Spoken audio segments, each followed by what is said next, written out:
कोल्हापूर स्थानिक प्राधिकारी मतदारसंघाच्या विधान परिषद निवडणुकीत भाजपचे उमेदवार राजेंद्र राऊत यांनी 365 मतांच्या दणदणीत फरकाने विजय मिळवताच शहरासह जिल्हाभर भाजप कार्यकर्त्यांनी जल्लोषाला सुरुवात केली।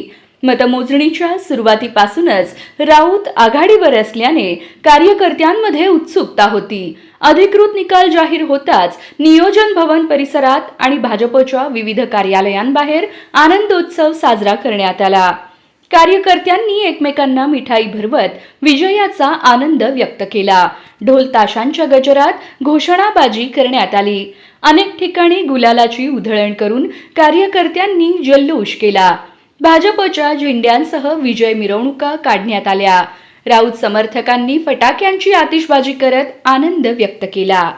या निवडणुकीत राजेंद्र राऊत यांना 483 मते मिळाली, तर राष्ट्रवादी काँग्रेस शरदचंद्र पवार पक्षाचे उमेदवार वसंतराव देशमुख यांना 118 मते मिळाली। या विजयामुळे भाजपने स्थानिक स्वराज्य संस्थांमधील आपले वर्चस्व कायम राखल्याची भावना कार्यकर्त्यांनी व्यक्त केली। दरम्यान जिल्ह्यातील भाजप पदाधिकारी व कार्यकर्त्यांकडून राजेंद्र राऊत यांच्यावर अभिनंदनाचा वर्षाव होत असून विजयाचा उत्साह पाहायला मिळाला।